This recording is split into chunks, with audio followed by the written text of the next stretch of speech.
Real estate is back to pre-financial crisis levels. Steve, with departures, you look at super prime luxury real estate and goods all day long.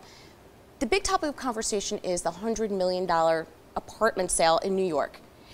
What kind of reaction are you getting from that? Because you talk to some people and they're wowed by it, and some people are actually kind of annoyed by the prospect of it. It can be polarizing, but I think what we're seeing more is this concept of amazement. People are just really blown away by the fact that someone is spending that much for an apartment.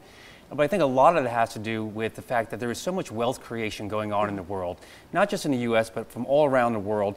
And a lot of wealthy internationals are seeing the U.S. as a real safe haven for their money. They want to put it into real tangible assets.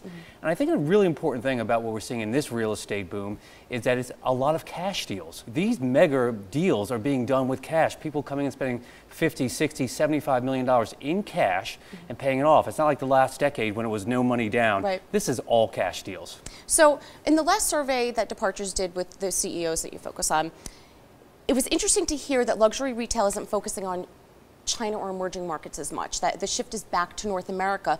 You're seeing that in real estate as well, because the hottest markets are LA and Miami right now, and there's also a sleeper market. Yes, so we're seeing great growth in Miami, but a lot of Miami is driven by South Americans and Russians. LA is seeing a great growth because there's a lot of money out there, but the sleeper market right now is actually Seattle. A lot of Asian capital is flowing in there. So let's shift gears. For the next Departure survey, you're going to look at philanthropy. Not money just going into real estate and investments and so forth, but after you've accumulated that wealth, this is another area that you expect to be big as well. We are predicting the new golden age of philanthropy.